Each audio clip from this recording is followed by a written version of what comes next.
Position still continues. Toxicity inside this area. He's doing it again. He's super vulnerable there. First shot. Red light, 16 HP. Another shot, but surely the will seek positions. And a cure step from above as well. Like two. Onic still in 1v2. Nice for fours, but Maple doesn't care. What was that?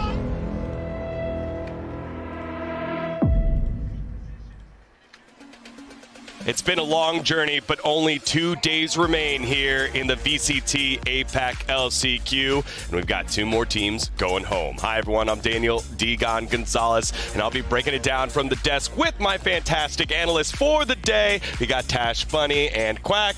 Quack, how you feeling? Doing good. I mean, this is now like lower bracket round 3, going lower bracket finals. Again, more eliminations, and I'm not sure if I can take any more of this, dude.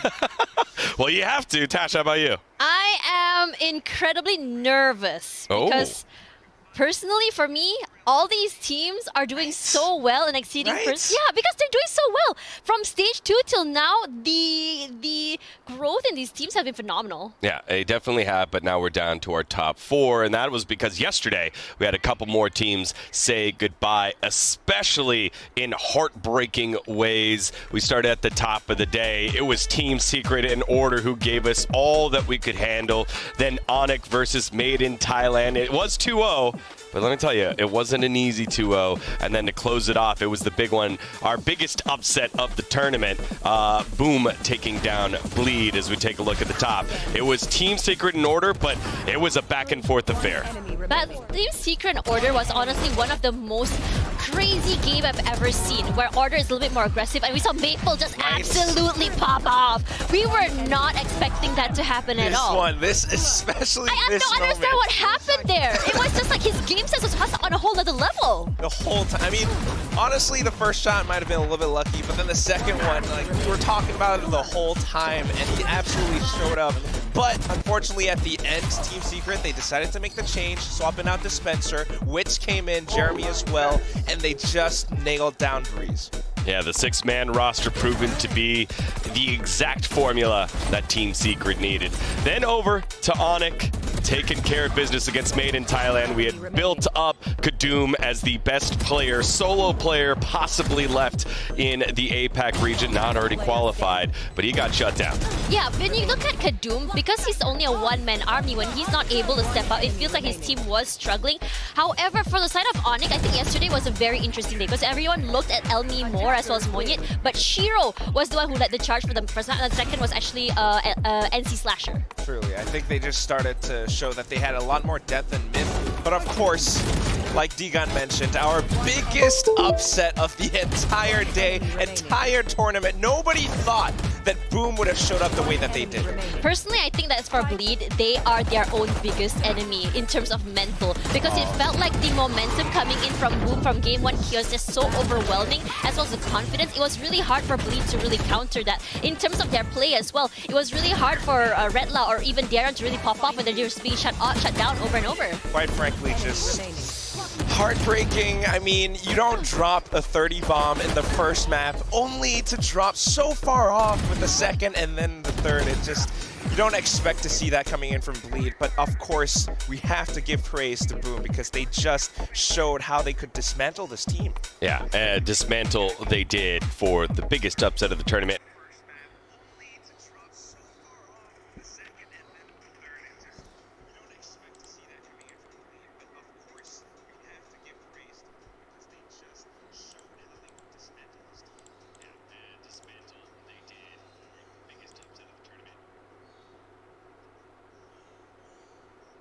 Oh, they already made it through the grand finals. They're the raid boss. They're just super excited. Who doesn't want to see Boom?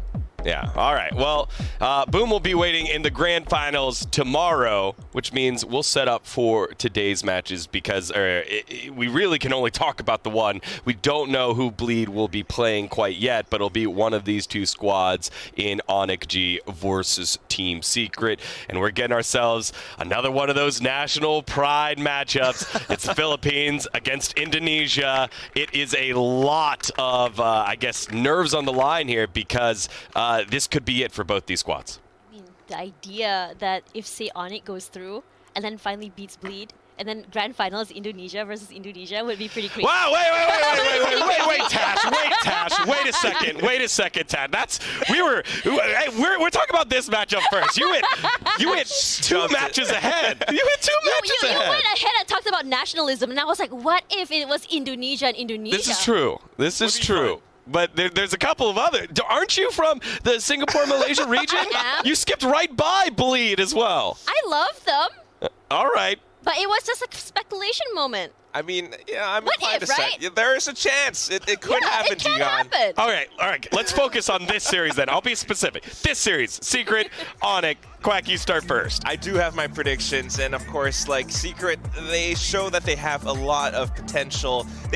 It's again, like we've been talking about this the whole time. Every time Marquis is here, every time he's casting, it's always about Team Secret and the experience that they have. The fact that they have been playing for so long together throughout the entire scene. Some of these players are, well, rather old, but that also just shows that they have a lot more to offer. And when it comes down to it, I think they can really step up and show that they have a lot more flexibility in terms of the strats that they can pull off. I really like the fact that they're not only flexible, they're very, very creative. Right? They have some of the most interesting setups I've ever seen. And I remember that they said they used Killjoy as an entry, and it actually worked over in stage 2. But speaking of that, I really want to talk about Onic as well, because for Onic, they are a team that I always go like, you know, gotta go fast, Sonic, and all eyes are always on Elmi, Moore, and Monyet. But to see yesterday's performance between NC Slasher and Shiro has been on a whole other level, because it really shows that all eyes shouldn't just be on Monyet, Elmi, Moore, and it also should be on these two other players. And I think the pro about this team is that they're all able to fend for themselves. They don't really rely on the setups because their aims is just so phenomenal, especially from Monyet. Yeah, I mean, we saw so much of that yesterday against Myth. So many times that they were just playing kind of defaulty strats, and Myth were playing incredibly slow as well. But when it came down to it, Onic just decided, all right, you know what? I've had enough of all this waiting. I just want to go. And you can just see players like Monyet decide, you know, I don't need anyone else. I don't need to find any opening pick. I'm going to be the one to break open those doors. Yeah, funny that we have Shiro and Jesse Vash as two of the top players, both of them coming as Sova players, fragging out. But yesterday for Team Secret, we finally got to see Dubstep step up into that role, and we know that Monet's always going to bring it. Talk about the battle between those two duelists there, Tash. Personally, when you look at Dubstep, he relies on the team setup. He relies on his teammates to actually give him that info before he can actually go off. As opposed to Monet, who is definitely the definition of like W gaming, just goes in super aggressive, gets the headshot regardless of with or without his teammates' help. And I think that is his main strength compared to Dubstep. Yeah, definitely a lot more so confidence and momentum based, I think. Once you see Team Secret start to come in with that 3-4 win streak, that's when Dubstep really starts to feel it, and you can see that he starts to land his shots. If not, though, then he starts to kind of falter a little bit. We start to see a lot of whiffs come into action. He relies on those setups a lot more, and if the whole team just isn't really gelling well together or performing, and then we start to see that, like, you know. Great. Now let's look on the opposite side. Players that need to step up for this squad. And so I'm going to flip it with you guys first. I want you to go with the Onic member that you think needs to step up the most here, Quack. Why you got to do this to us, Dion? I'm like the guy who's like all smiles. I try not to be negative, but you know what? Fine. You put us in the spot and we got to do it. I think Severine might be the one for Onic. Honestly, they work really well together as a team.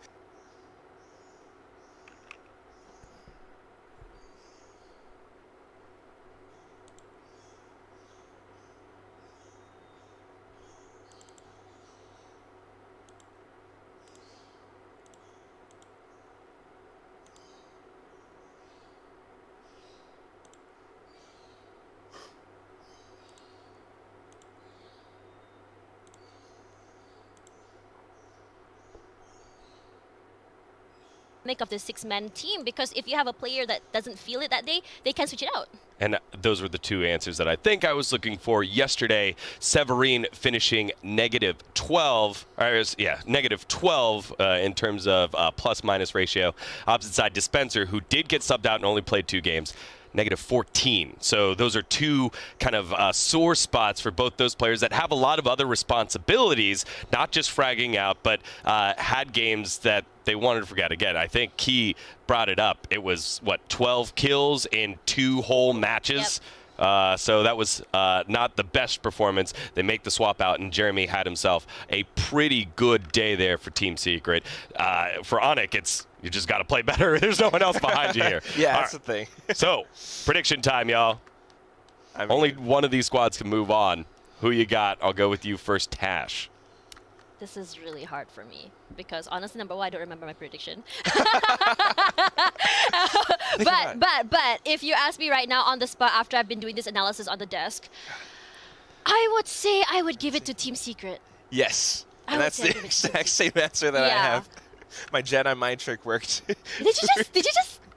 Yes, I was like, Team Secret, Team Secret. And she went Team Secret. I mean, I really do think that Team Secret just has a little bit more depth than Onic. Yeah, they rely on teamwork a lot, but you know what? They also use tactical timeouts a lot more than Onic. Onic, we didn't see a single one from them yesterday against Until like 10, 11? Yeah, maybe they didn't need it, but then again, it just shows like they keep on relying on these same old strats. They keep trying the same thing again and again. It worked out against Myth, but I don't know if it's going to work out the same way against Team Secret. Can I say something that's profoundly deep? You can say whatever you want, Tash. So Albert Einstein says doing the same thing over and over and not getting anything out of it is insanity. See a single one from... So still like Onic 10, 11? Yeah, maybe it's almost what it was, but yes, that's basically what it was. Was that deep? Yeah, it felt deep. All right. Team Secret for me as well. Again, I'm going with form over, I think, overall consistency here. This Team Secret squad has both of them. So I do believe a dubstep sighting, as well as knowing that you can always flip to the 6th man, is something that Team Secret can hang their hats on. Let's move to Map Select. This match is underway right now. As again, loser goes home. Winner will have themselves a break, and we'll have a break on the broadcast and then come back and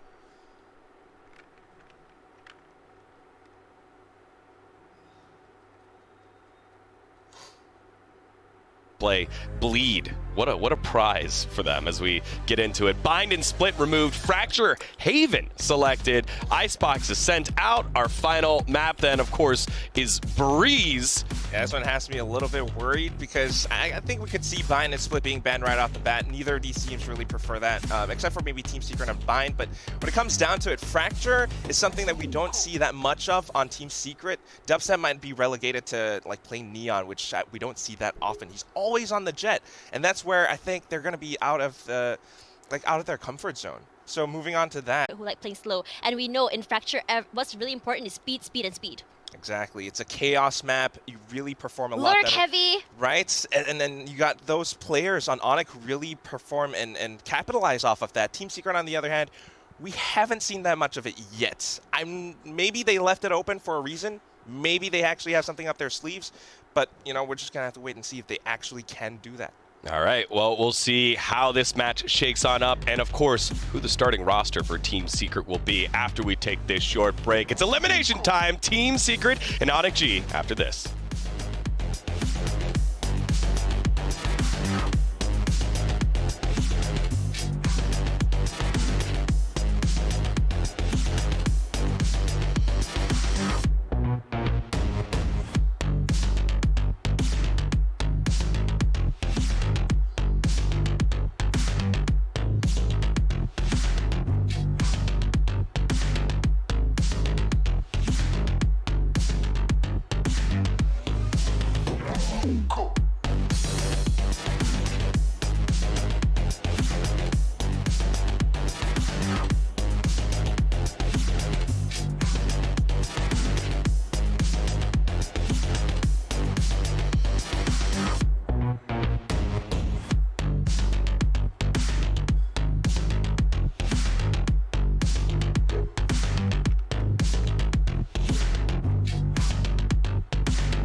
Jesse Bash and I play Initiator for Team Secret.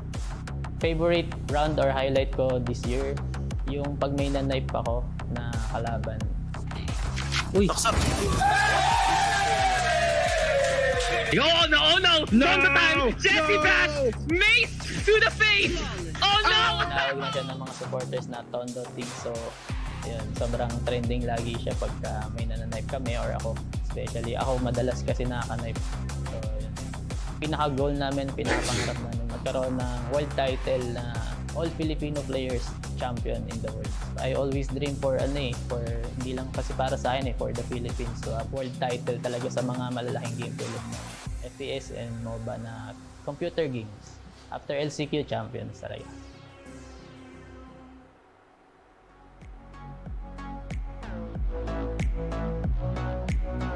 Everyone has their eyes on champions, but out of the 4 teams remaining after the series, there will only be 3. It's Team Secret versus Onic to get us started off in this day. My name is Pavlos, joined by Kremer on the desk to deliver this action in this best of 3. And my goodness, we are into the LCQ. They have looked a little bit shaky. Team Secret, complete opposite side of the spectrum. They've been playing out of their minds. We know them as one of the favourites, but we have seen some lackluster performances from them. Yeah, both of them have kind of left some room to be desired from them. Both of them have got some sort of performances that we are waiting from them to kind of see if they are worthy of that champion spot, right? We've seen Bleed also bleed themselves yesterday, so no longer does it seem like it's one team to win it all. It's 4 teams now in contention of that spot, and the fact that these 2 teams have to play up against each other to get to that next stage, it's going to be a bloodbath. But getting things started off first, it has to be Fracture, Onic's pick, and we know this is going to be tough for Team Secret. I mean, to be honest, Team Secret, they have a very big map pool. They're a very established team, and so I think they looked at this veto. Yes, it's not the best for them, but it's something they can make work. And I think Team Secret and Bleed are probably the 2 teams in this tournament that have the most, the easiest time when it comes to going through vetoes. We look at the agent select here, and nothing's really catching me by surprise. It seems to be fairly standard. It seems that Onic has gone back to their KO pick, actually, because last time we saw it with a Fade. Why do you like KO more than the Fade? For me, I think KO is a little bit faster paced than a Fade is. Right. The null command is very good at preventing your opponents from doing stuff, whereas a Fade is enabling your own team to be able to execute. So KO for me, along with the flash drives, does have a little bit more effectiveness when it comes into retakes as well. So big fan of it. Yeah, and I'm not quite sure if this is the case, but I believe Team Secret haven't played Fracture this tournament so far. They haven't. And the composition is definitely different from what we've seen last time around, right? We kind of had an Astra Viper sort of composition last time around. Yeah. I suppose that probably was the previous meta, so we're now diving deep, fairly similar matchups. Actually a mirror comp coming into this, but attack side here for Team Secret as they do enter the A site. It's freely handed over as they get the spike plant. We'll be looking at a 5v5 retake. And a 5v5 retake seems to be actually the normal Fracture. We saw it a lot of times yesterday, but that means that for Onic, they need these first kills. They need them quickly. Team Secret don't really have the option for a flank here, so they need to brace themselves for the full frontal assault of our Indonesian Titans. Let's see if the adaptation from Team Secret pays off here. Seems they've done their homework so far, but it seems Onic also at the same time entering main, 3 players strong. Dagger to the side, but Balcom as well on the sideline will get caught off. Shiro putting his dent into Witz's head.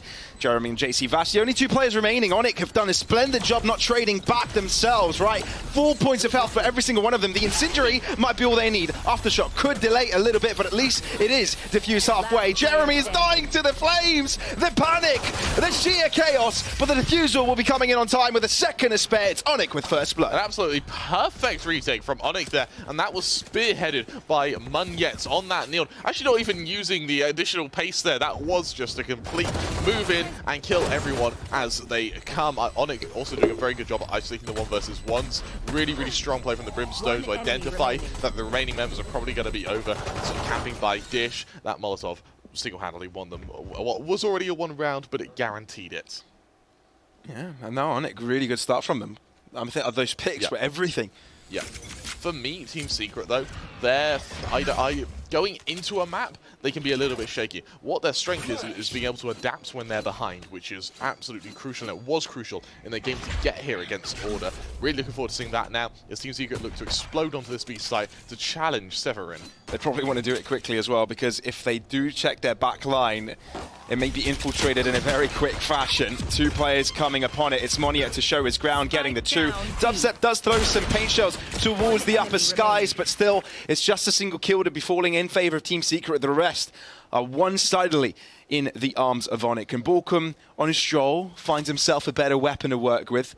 But apart from that, it felt like he could have gotten a second there, right? But it's all it is, just the one, and it's Onic with a second round. Elmimore's a bit of a speed demon, apparently. Really, really nice martial kills from him there to be able to just turn 180 for that final kill. I also want to highlight how Munyet is now very close to getting a very quick overdrive. Now, we have seen Onic really like these early dual list ults. You know, we've seen very, very early tour de forces when they're on Elmimore. I'd like to see the same from the overdrive. Bear in mind, you don't have very good weapons when you're on your bonus, and getting that overdrive sort of levels the playing field a bit.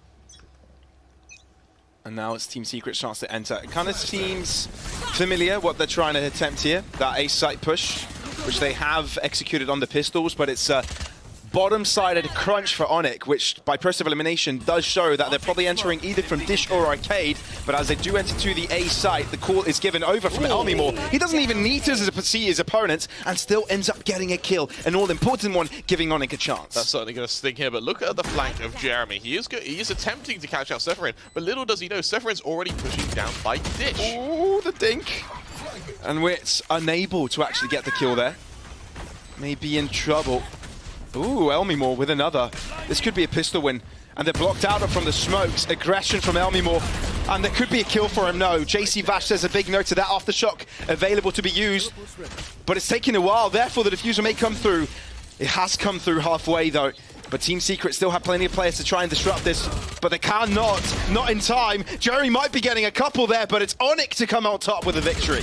An absolutely beautiful retake there, retake from Onic there. And what I love is the fact that once they identified that Elmimore was going to be challenged by Jeremy on the flank, rather than actually trying to kill the player on the flank, they just started committing the flashes. They started deploying the utility from the Neons to just disrupt them, followed by the flash drives on Severin, and it meant that Jeremy couldn't justify swinging from spawn, meaning Onic were able to just focus on Dish, take the 1v1s as they come, and stick that defuse. An absolutely incredible start from them. And for Team Secret, the buy is going to have a Vandal to it, so you can't underestimate what Jeremy can do here. But for me, Dubstep needs to get that Showstopper online as quick as humanly possible. If he can pop up on this race, he can mitigate the effectiveness Munyet is having so far, because right now he is ready for a lights-out game.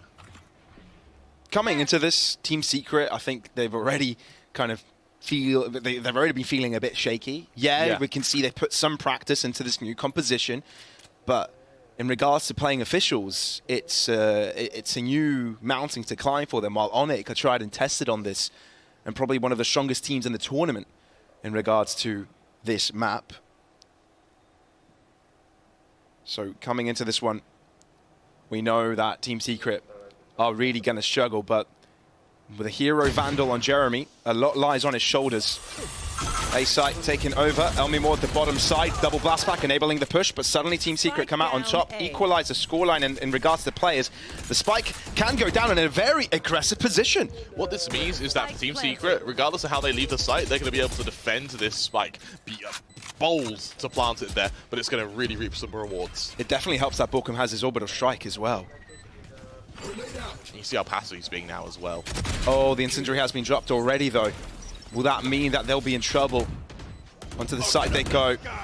Orbital strike enabled. Onic get off it, but it buys some time. Sky Smoke can be enabled. Aftershock followed up. Incendiary, that is very good timing for it. The next thing that they can do is spray upon them. They lose out on the trade. It's all down to Borkum. He finds an alternative angle, sprays down across, doesn't quite connect, brings out a Phantom, 10 bullets, but it's already diffused halfway. Can he interrupt it? Runs out of more. Oh, he can't kill him in time. It's Onic that win yet again. Team Secret with nothing.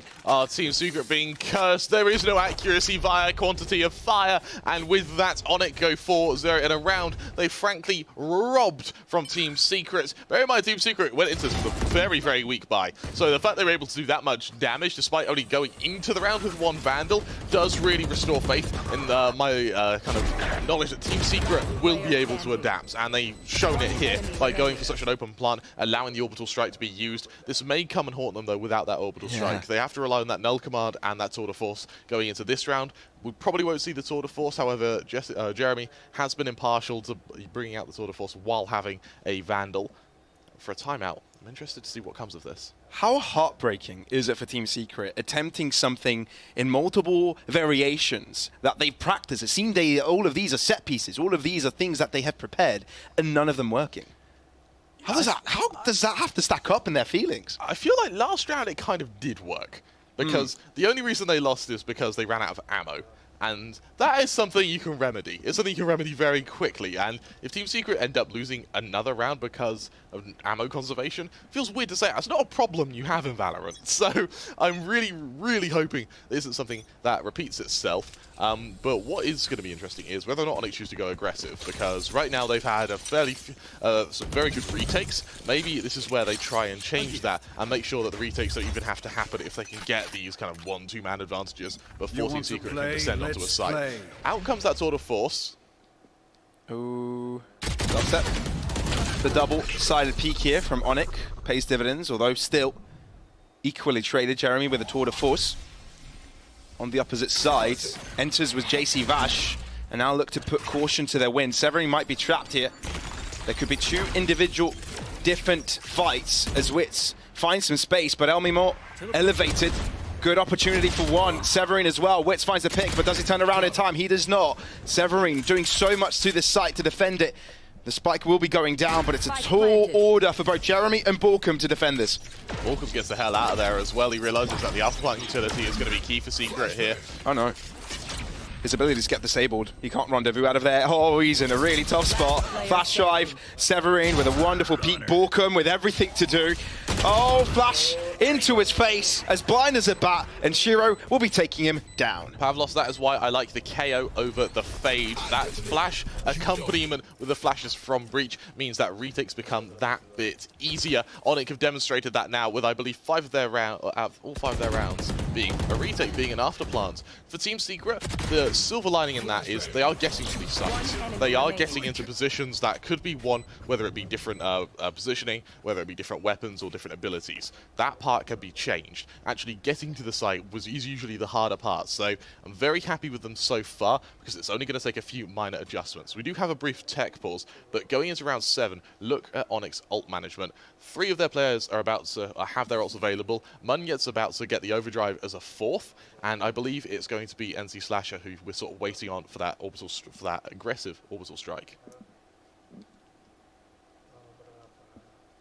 It's unfortunate, I think, for Onic to have a tech pause like this because it can break momentum, can't it? Yeah, it really can. It really can.